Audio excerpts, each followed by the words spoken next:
Hi, everybody. Today's Monday, May 4th, 2026, and our dear friend Paul Kirk Roberts is here with us. Welcome back, Paul.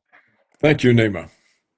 And let me start, Paul, with what Donald Trump announced yesterday and what was the outcome of that. He announced yesterday the Project Freedom, that he's going to open up the Strait of Hormuz and everybody going to be able to pass through the strait. And today, what we've learned, we ended up with these two lines, these two yellow lines defined by IRGC in Iran. It goes from, the eastern part to the western part, and the eastern part goes to these two important ports in the UAE, Fujairah, and the other one is Khor Fakkan. These two ports, right in the downside of the right the yellow line on the right side of the map. You see right below that line, you see the two important ports in the UAE being influenced, and right now they're continuing controlling all this area. And the main objective is that nobody's going to use the Strait of Hormuz to export oil. It doesn't matter if it's in the Strait of Hormuz or outside of that, they're not going to be able to send, because they got out of OPEC and OAPEC, which is, Organization of Arab sort of coalition for exporting oil. And they're getting out of GCC countries. And so this today was some sort of chaos, because the United States was trying today, early morning, we've learned that the United States, the U.S. destroyer tried to pass through the Strait of Hormuz. It was hit, two ballistic missiles were fired at the destroyer. The destroyer decided to get back to its position before. Then nobody was able to pass through the Strait of Hormuz. Looking at the Fox News, they're talking about two U.S. ships were able to pass through on the port of Iran, and they say nobody was passing through the Strait of Hormuz. That's just making. And the other point was reported on Fox News, and CENTCOM reported that they have hit 6 or 7 speedboats in the Strait of Hormuz. Iran denied that. Nothing of that sort had happened. It seems that. But after all, looking at what Donald Trump is trying to do, what is your understanding of that? It's blustering. I think he's in a pickle. We know he's in a pickle.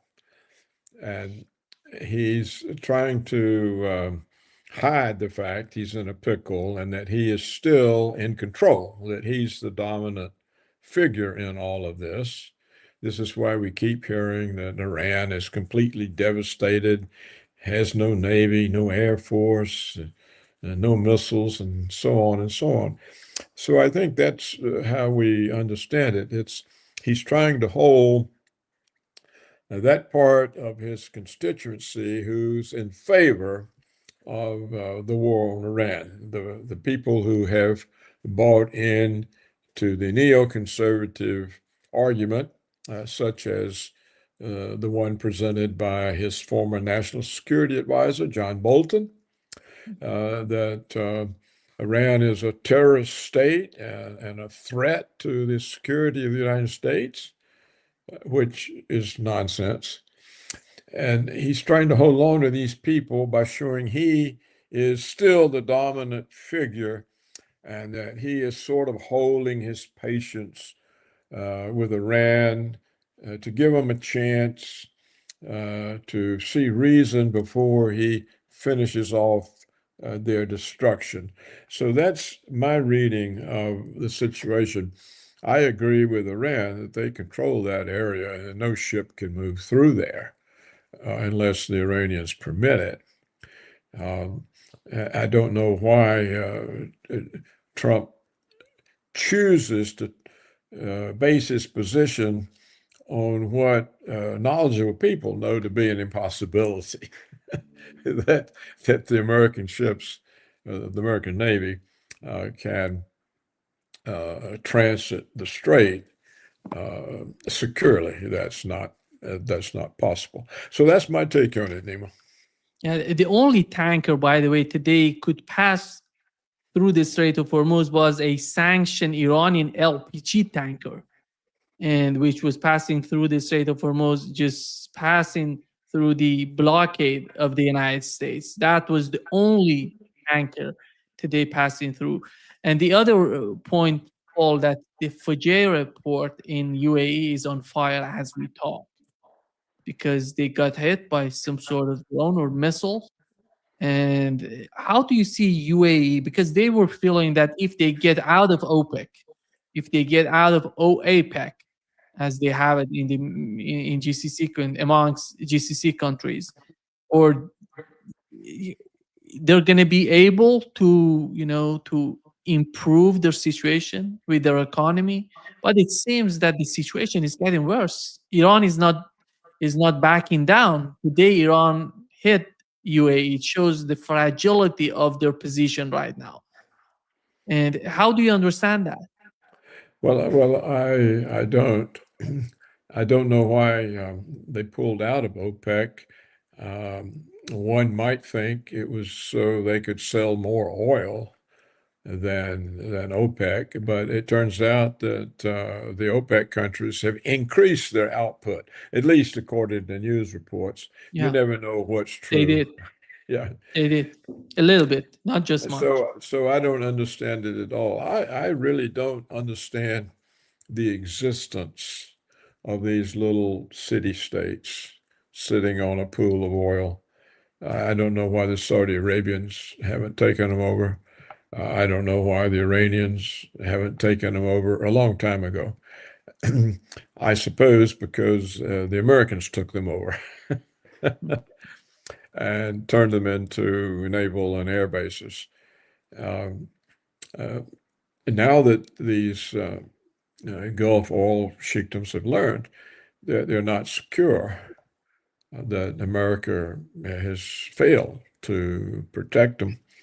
I don't know that they won't make some major readjustment in how they relate to the world. They may decide to try to become a part of Saudi Arabia or even Iran. I have no idea, but I would say that most likely these oil chiefdoms in the Gulf are thinking about the situation, but they accepted American naval and air bases thinking this was security, and now they find these bases can't protect them and they are in a losing situation. So, unless Trump and Israel, by some means, can take control and become dominant, which I doubt, these countries are likely to realign in some way. I don't see how they would stay in the vulnerable position that they're in. Here is what Scott Bessent said about the Strait of Hormuz, Paul.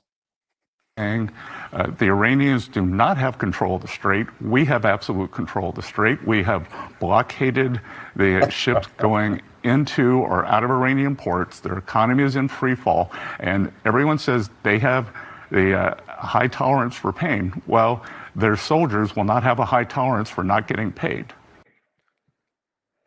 Well, what is he trying to do, Paul? Because in the other interview he had, he was comparing IRGC to Baghdad Bob. Baghdad Bob was the guy who was claiming that nothing is happening. The tanks were, in the background were moving, and it's in Iraq. And right now, who's the Baghdad Bob? He's trying to say everything. He says that the United States has the full control of the Strait of Hormuz. How is that going to help him? Well, you see, I think he's trying to cover up the fact that the United States was defeated and doesn't know what to do and can't find any way out that it can say is a victory. So he asserts things that everyone knows is false. We have zero control on the strait, and intercepting ships on the high seas is not control of the straits. And so what he's trying to say, our pirate activities in total violation of all known law, international, so on the high seas, is controlling the strait. Well, it's not. And also, as I have said before, and I believe, Iran doesn't need oil revenues to fight the war. And the real question is, what can it do with the oil revenues when it has so many sanctions? It can't buy weapons from Europe or the United States. Or what's it going to do with this oil revenue? He says they're going to use it to pay. They don't have it to pay their troops, and so the troops are going to cease fighting for Iran. Well, this is nonsensical. If Iran sells its oil revenues, it gets some foreign currency. What currency? Well, apparently they're not allowed to get dollars, but so they get Chinese currency. What do they get? Indian currency, whatever they get. Well, what do they do with it? They can't spend Chinese currency inside Iran. They can't pay the soldiers with Chinese currency or Indian currency or Sri Lankan currency. So what did they do with it? If anything, goes in the central bank reserves. What do they pay the troops with? Iranian money. They control Iranian money. The central bank can create as much Iranian money as they need to pay the troops. The fact that the Secretary of the Treasury of the United States doesn't know this is a level of stupidity that I can't imagine. When I was in the Treasury, nobody was that stupid. Certainly not Don Regan, the Secretary. So I don't know what to make of statements that are totally nonsensical. And what you just showed the American Treasury Secretary saying is just nonsensical. How do you discuss things that are nonsensical? You can't. So I come back to my point, Nima. He is blustering nonsense to cover up the fact that we've been defeated in our purpose. And we know we can't improve on our effort. And so they're going to have to dress up a win so they can pull out. So I think that's basically what's going on. And the kinds of Americans that are super patriots, they always believe we have enemies. Everybody's our enemy. They're always trying to get us. We always have to fight them, and we always win. We always defeat them. We defeated Gaddafi and Saddam Hussein and Assad, and we're going to defeat Putin. And they believe this, and so they fall for this type of cover-up because they really can't accept that we were defeated. The same people still say, well, we could have won in Vietnam, but we just weren't allowed to fight. This sort of thing, there's always an American market for the kind of nonsense that the Treasury Secretary was spewing out of his mouth.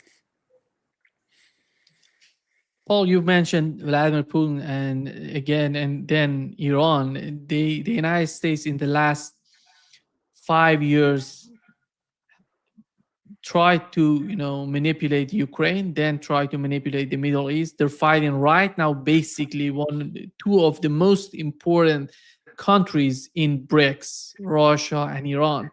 And these two countries are not just simple. Russia is a superpower. Iran is a regional and a very strong power in the West Asia. At least they know how to defend themselves. And Russia is the same way. In the same way, they have learned a lot during the war in Ukraine. And the United States is not giving up on these two wars. We haven't seen any sort of sign from the administration that they're willing to do that. and how far they would go, and how would they believe that they can bring these two countries down when they know as they go, as they continue and double down with this sort of attitude, they're gonna unify the whole BRICS and all these BRICS countries. I'm specifically talking about Russia, China, and Iran, because China, I don't know if you know this, just yesterday China announced that they're not gonna follow. They told their refineries, you can work with Iranians, this ignoring what the United States is talking about, in terms of sanctions, all of that. This is a new sort of world that is shaping up before the eyes of the Trump administrations. That's Go right. ahead. That's right. Netanyahu, the Israeli prime minister, sold the American president a bag of goods that attack Iran, they'll collapse in 3 days. And of course, this was nonsensical. I don't understand even now why the United States military, the CIA, the National Security Council allowed Trump to act on such a preposterous proposal. I suppose they're all afraid of their jobs and afraid to say anything because then Trump will call them treasonous and fire them. So they're stuck with a president that can't listen to good advice and was taken in by Netanyahu, and now he's in a trap. Well, the Russian situation, I'm a critic of the way Putin has conducted the war because I believe not ending it quickly allowed the West to get more and more involved, and the war has expanded, and now we have the situation where we have reports that Europe is planning for war with Russia in 4 years. Well, you can't imagine the worst outcome of a war that Putin could have quickly ended. And if the outcome is going to be he's going to end up at war with all of Europe, this is not a good way to conduct a war. Now, why did Putin conduct the war that way? Now, there are different explanations. My explanation has been that he wanted the war for negotiations. But what he wanted to negotiate was not the end of the war. That's not what was important to him. He wanted to negotiate a mutual security treaty between Russia and the West that would end the conflict and get NATO off of Russia's borders, end the whole regime of sanctions, and let business between Russia and Europe and the United States start up again and get back to normal. So Putin's goal is a very large strategic goal. I think it's unrealistic because he doesn't understand the American neoconservatives' dedication to American hegemony. They see Russia as a barrier to American hegemony, which is still the declared purpose of American foreign policy. No one has repudiated the Wolfowitz Doctrine. Paul Wolfowitz wrote this doctrine in 1991. It had some revisions, but certainly was in place by 1992. So you see, it's quite an old, established doctrine, and no one has repudiated it in the government. I mean, I do, but I'm not in the government and can't do anything about it. So if you have this doctrine, then Putin's goal is unrealistic. It's a good goal. It shows he has a very big strategic outlook, but it's unrealistic. He doesn't understand that it's not something he can negotiate with Washington because they're committed to hegemony. And this is the same thing we've talked about. This has been the trouble with all the Middle Eastern countries. The reason they've been knocked off one by one with Israel and the U.S., they don't understand that the Zionist goal of Greater Israel means there can be no sovereign Arab or Muslim country in the Middle East. Israel claims all of it. Well, and they hold up maps showing that. You know, the Israeli prime ministers hold up maps showing Greater Israel. It includes all these independent countries that have been there for a long time, particularly Iran. You know, Iran is one of the oldest of the national uh, countries that there are. So when you have that situation where there are goals in place that are unrealistic because they're unrealizable, but the people pushing them don't understand that. And the people who are the intended victims of the hegemonic policies of the United States and Israel, and they don't understand that it means their termination. They go try to have negotiations. Well, you can't. So I think that's the real problem, and it's why all this craziness continues. In my view, what remains of the Middle East, or what they now call the West Asia, what remains should have a conference, and they should say, look, we've got this problem of the Zionist agenda of Greater Israel. It means we can't exist. They're after us. They've already said Turkey's the next Iran. They've already claimed Saudi Arabia as part of Greater Israel. They're now attacking Iran and Lebanon. So what are we going to do about this? We got to realize that this is the problem. It's really not even Trump or the Americans that's the problem. The United States is Israel's proxy in the war against the Muslims, just as Ukraine is America's proxy in the war against Russia. Well, Putin needs to understand that the foreign policy of the United States makes no room for a Russian government that's sovereign. It can't be sovereign. It can exist, but only under the American umbrella. And that's what Greater Israel means. The Middle East can exist under the Israeli rule. And so we don't have Putin understanding that. We don't have Iran understanding it, Saudi Arabia, Turkey. Iraq didn't understand it, Syria, Lebanon, and they're gone because they don't understand it. So, and you can't get any real discussion about this. Certainly not in the American foreign policy community. They have no awareness of anything that matters. and the officials in the Trump administration, clearly no awareness. The statement you just showed of the Treasury Secretary, this is nonsense. It's incomprehensible that a Treasury Secretary could say such balderdash. And so I think the fact that the balderdash is so prevalent and the blustering is so prevalent, it shows the frustration that the Trump administration is in. That now you got them into a war, they can't get out of it.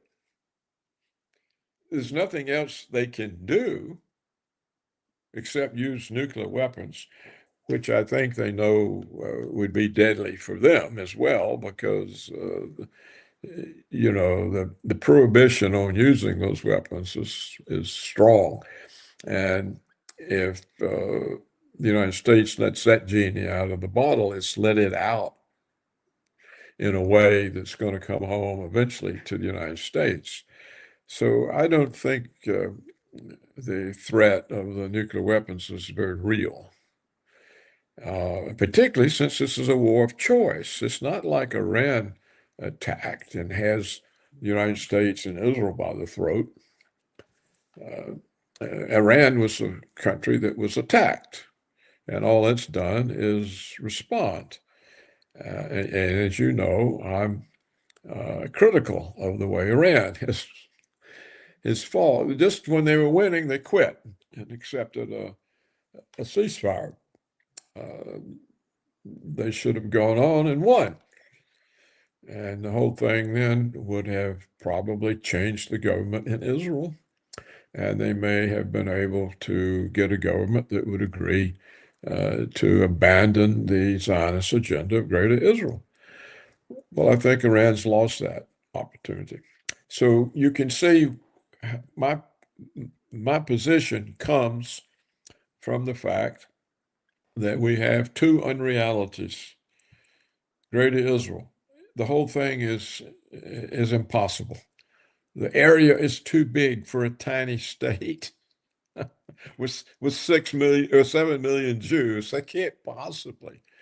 And then the American claim that they have hegemony over the world. Well, this is a joke. They hegemony over Russia and China and India. It's inconceivable. So these agendas are so unrealistic, and they get people in trouble. And no one, even the ones suffering, like the Russians and the Iranians, they don't understand the agenda that's operating. And so they always talk about negotiations. But how do you negotiate? The agenda is you don't have a right to be a sovereign state. How do you negotiate that? You can't negotiate that. And so no one acts in a realistic way. And it's this lack of realism across the board by all of the participants that makes the situation dangerous.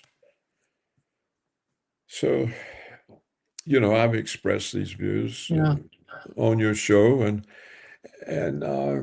I kept hoping they would find their way into a more general discussion, and then the policymakers would start to see, that this is it's not a dead end, it's a path to a big war. And that will be the nuclear war, and that's the thing we don't need for sure. I mean, nobody benefits. So thank you for asking me these questions again and giving me the opportunity to present my take on it. But that's it. Paul, today one of the UAE officials said that the Islamic regime in Iran will regret May 4th today that the port was hit by a missile or a drone May 4th, 2026, just as Hamas did after October the 7th. That's a promise. Do you think those people, I don't see anybody's panicking or being intimidated by these sort of argument on the part of, Emirati officials, but do they really care? Do you find do you see anybody caring about the fate of the UAE being sacrificed through this process of defeating Iran, being sacrificed, totally destroyed? Most likely, what is going on there is some official who banked on American protection. It's not there. He's frustrated. He doesn't know what to do. And so he screams out in defiance a threat that's unenforceable. He can't possibly, that place can't possibly present any kind of threat to Iran. And if the American bases along the Persian Gulf are so damaged, they're not likely to be put back in operation. Then this particular person you quoted, is in a bad situation because they're going to have to make an accommodation with Iran, and yet here is threatening them. So he's making himself vulnerable, not Iran. Yeah. Paul, do you see Donald Trump going to China on May 15 with the current situation? I don't know. If I was the Chinese leader, I would cancel the invitation. It would be a humiliating blow to the Americans and would underline the humiliation they've suffered with this stupid attack on Iran. I don't see anything China has to gain from this. Trump will make a lot of propaganda about how they begged this, they begged that, and they're eating out of his hand, and he'll use it to embarrass the Chinese. Most likely. I mean, maybe not, but the bombastic way he is, always trying to look like he's the one in control, he's most likely to post things that imply that, you see, we are still the greatest. Even China succumbs. So I don't know what the point of this is supposed to be. China has many advantages that they could exploit over the United States. If they blockaded Taiwan, there wouldn't be any more chips available. Imagine what that would do to all of the artificial intelligence companies in the United States. I mean, they can stop sending any rare earths. They have all kinds of things they can do that doesn't involve any conflict. They're no different from the sanctions we put on people. So if our sanctions haven't caused wars, then the Chinese can sanction us without causing wars. And the Chinese sanctions would actually work. They would devastate the high-tech operations in the United States and bring us to our knees fairly quickly. But the Chinese seem to choose a path of never using their force or their power and just kind of waiting everything out, expecting their opponents to destroy themselves. So it may well be that China just doesn't want a ruckus and will have this meeting. Because I don't think China is really in the mode of combating the United States with propaganda advantages, propaganda upsets.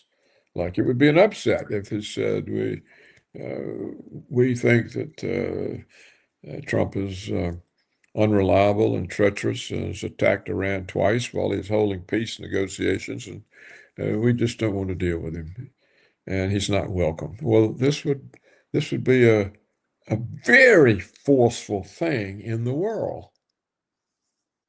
It would really be. It would actually, I think, have a great effect in promoting peace, because a lot of countries would then be less supportive of American militarism. And so, but I don't think they'll do that. So I don't expect it to mean anything or that anything real will come out of it. Trump will probably bluster, and the Chinese will have simply sat through another event without taking advantage of it, because if you take advantage of it, then you come in conflict with the opponent, and they don't want to be in conflict. So that's my take on it. I don't think any of these meetings ever mean anything. Yeah. Because the meetings don't relate to the reality. Like the Alaska? I like Alaska. Yeah. Whatever came out of that, nothing. I can't even remember now how long ago that was. And all of those Russian negotiations have turned into deals between the Russian guy, Dmitriev, who represents the oligarchs, and Kushner and Woodcoff, who represent American business, and they're conducting negotiations in order to make business contacts. They don't talk about the war or Putin's goal of a mutual security agreement. The Russian, it was some years ago, I was invited to Moscow to speak at a conference of the Russian Academy of Sciences on can there be a new Yalta? And what they meant was the agreement of Stalin and Roosevelt and Churchill, which sort of divided up the world between them, and they wanted this Yalta thing renewed, and I told them, I said, look, you can't get that as long as the Wolfowitz Doctrine is the American foreign policy, because it says that the United States claims hegemony over the world, so we're not going to give you part of it. And they simply got mad because it broke up their delusions, their illusions, their hopes, and they couldn't confront facts. I said, look, go look up the Wolfowitz Doctrine. It's available. It's United States foreign policy. You can see what it is, and they just wouldn't. No, we're not going to acknowledge that. That hurts our hopes. It ruins our delusions. Well, this is the way. Now, look, if the Russians can't get beyond that, how is anybody else? I mean, they're not stupid people, They're highly educated. They have a great educational system. But if they can't face reality because it's just too much against their hopes, what's anybody else going to do? Paul, when you talk about the Wolfowitz Doctrine, and we know what was the outcome of the British Empire. The British Empire, the situation that we are living in right now, mostly in the Eurasia, with the case of Ukraine, coming to the case of the Middle East, basically all these GCC countries were created by the British Empire. So you don't have any sort of regional power or superpower in that region. So the outcome, when I look at the British Empire and I see the Wolfowitz Doctrine being somehow extracted from the British Empire, I see when they're talking about no superpower, no regional power, it's going to be divide and conquer. It's going to, make little states who are not able to defend themselves. So it's basically the same sort of idea. Isn't that the case? Oh, well, the intention of the neoconservatives was to they broke up the Soviet Union. Russia has lost the vast territories of Central Asia, Kazakhstan, Uzbekistan, Turkestan, Azerbaijan, Georgia. All of this was part of Russia. And then they lost Ukraine, the Baltics, Belarus. Belarus is now sort of in a unity with them, but it's a separate country. These were all just Russian provinces. So the collapse of the Soviet Union let the Americans cut the size of what was Russia and the Soviet Union in half. And now they think they can continue because the Russian Federation is made up of different kinds of ethnicities, and there's a huge Muslim element. And so the neoconservatives think that they can destabilize the Russian government and further dismember the Russian Federation, and it will be a collection of smaller states, and they won't be capable of having any sort of national or even regional power. So what you're saying is true. Now, I don't know that this was the specific intentional policy of the British government, or it was just something that happened. Because the rule of India that was a private company, and it was, I don't know, it may have been a couple of centuries before the British government took over the rule. India was being ruled by the trading company that went there.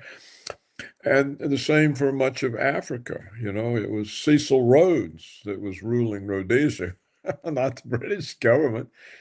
And of course, the Middle East after World War I, because Turkey lost, they were on the German side and they lost, and so they lost their control of the Middle East, and the British and French got it, and they divided it up, and they drew the boundaries of the countries in a way that made sure there were enough Shiites and Sunni and in a state that it would be disunited and easier for them to rule. Yeah, these things have happened, and you're right that this was or is an intention of the neoconservatives. And maybe they realize now that it was unrealistic. I don't know, or they may still think they can break up the Russian Federation. Indeed, there's internal opposition now to Putin that's never been there because of the high interest rates. He protects this central bank director that's got 18, 19, 20% interest rates. Well, this is killing the economy. It's killing jobs. It's killing living standards. And at the same time, he's conducting a war that's now in its fifth year, which is inexcusable. They could have won this thing in a couple of weeks. He could end it tomorrow just by using force. But he refuses. Like I said, his goal, in my view, is to keep the war alive because he's hoping to use negotiations to get a mutual security agreement, not to end the war. He doesn't care about the war. He wants to. He has a bigger plan. Well, this is starting to cause problems. Putin's approval rates dropped 10 points. His party's approval rates dropped 10 points. It's now, according to news reports, on an equal standing with the Communist Party. Well, they could lose the Duma elections this September, I think it is, or sometime this fall. And the way the Russian system works, the party that wins gets to appoint the ministers. Now, it won't affect Putin because his term as president is independent of these elections. But he'll end up with a government that's not his. That's what happens in France. The French president can end up with all his ministers being of the opposition party.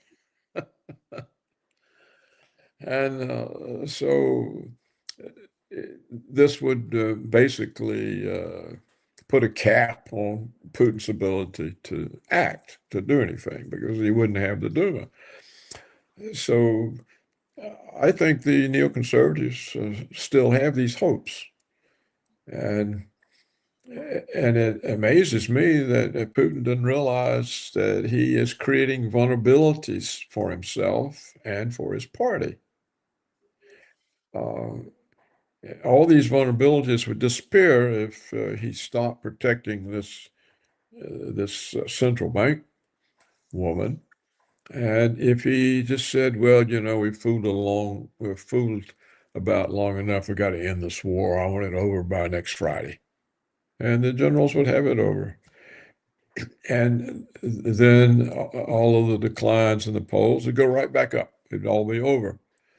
And I think it would also show the American neoconservatives that there really isn't any prospect of unseating Putin or dismantling the Russian Federation. And that would be good, because as long as they keep their own illusions, pressing Russia and sooner or later they could do something that really caused a bad response. And so we really come back to it, Nima. The whole difficulty with analyzing the situation and responding to your questions, anybody's questions, is there's such a disconnect between thinking and behavior and reality. They don't understand reality, or they won't accept it. And so they are dealing with things that aren't the real problem. So, I could probably explain that better, but I think you know what I mean. Yeah, Paul. Donald Trump said to ABC that Iran hasn't violated the ceasefire. They only shot a few missiles, most of which were shot down.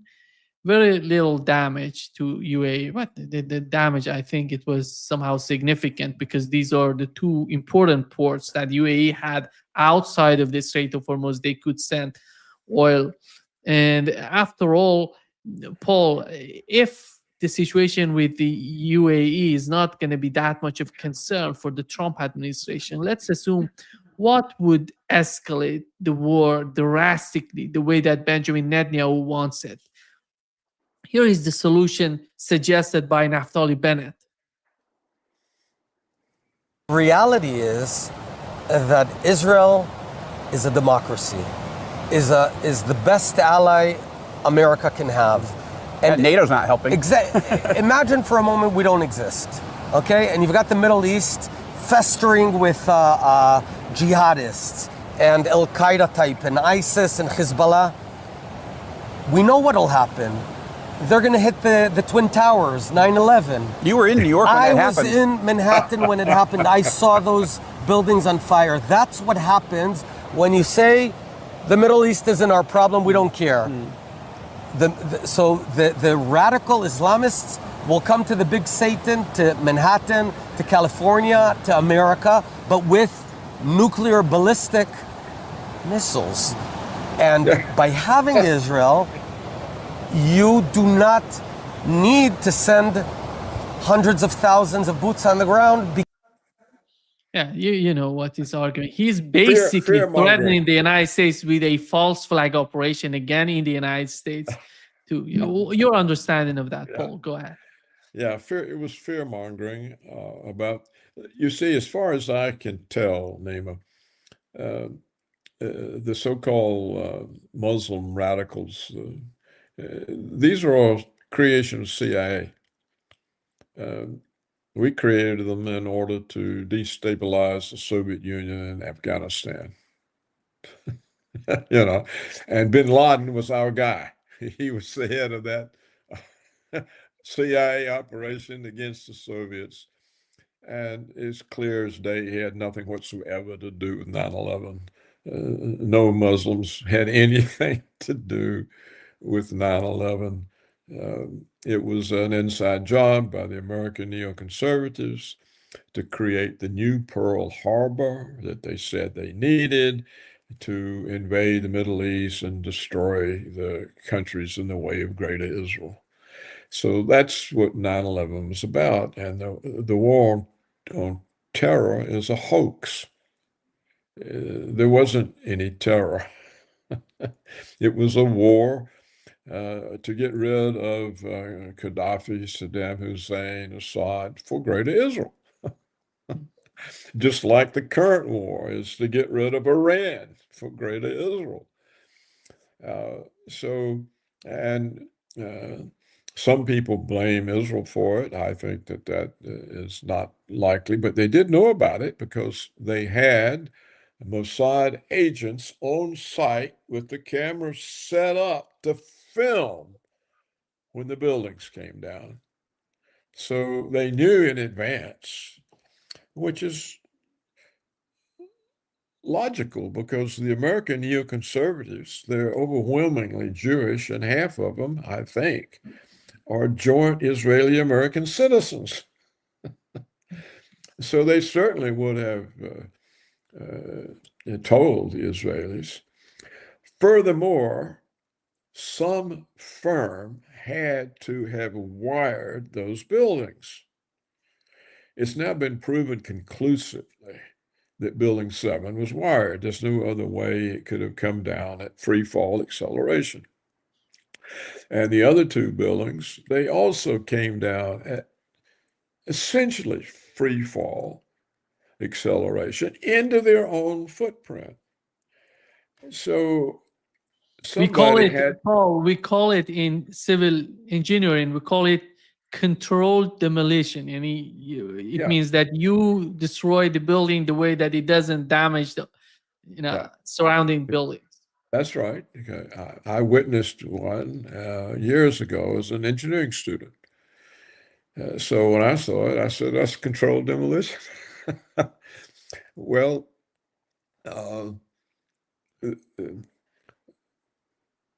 who wired the buildings?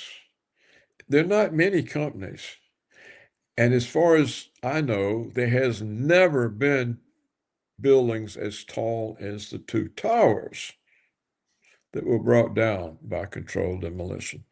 This was a risk.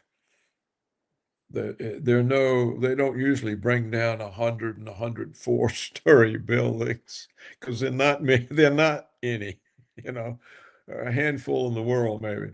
So it required a lot of competence and also a lot of confidence that they could pull this off. It's never happened before. Well, where'd that firm come from? There's not many. And notice that nobody on the commission to investigate 9/11 called in the demolition companies. There can't be more than a handful and say, hey, what can you tell us about this? Is this a controlled demolition? Were you the one who wired the buildings? Who wired it? And I think it was probably an Israeli firm. Because, the buildings were under the control of the Jew, Silverstein. And so they had access. And the security system was also under control of the neoconservatives. So, but still, again, you see, it's hard to explain.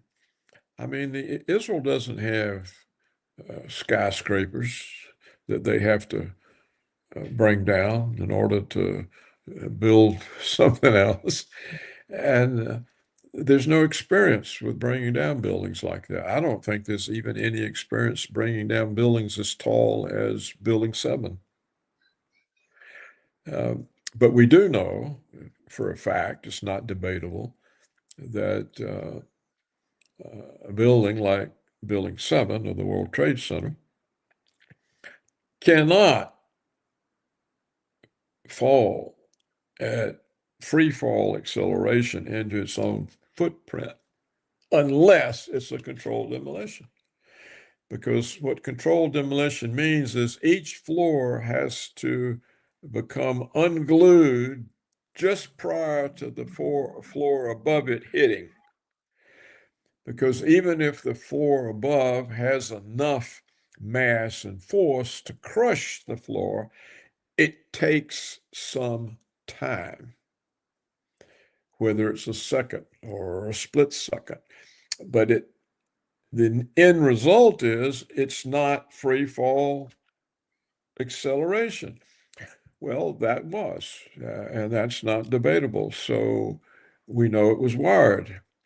And if it was wired, then the other two are likely to have been wired. So none of these questions were ever addressed. And of course, the Mossad agents that were picked up filming it, they were all set up. So they had to know. They were kept a couple of months and never questioned by the commission and sent back. And so, yeah, the war on terror was a orchestration created to send America to war for Greater Israel. And they hid it by calling it a war on terror. But the terrorists are CIA organized. And so we were warring on the people we then used to overthrow Gaddafi. And the same people we sent to Syria to try to overthrow Assad. These were the terrorists organized by the CIA that we were having a war on. And of course, no one ever exposed it. The media wouldn't say a word. Nobody in the Congress would dare open their mouth.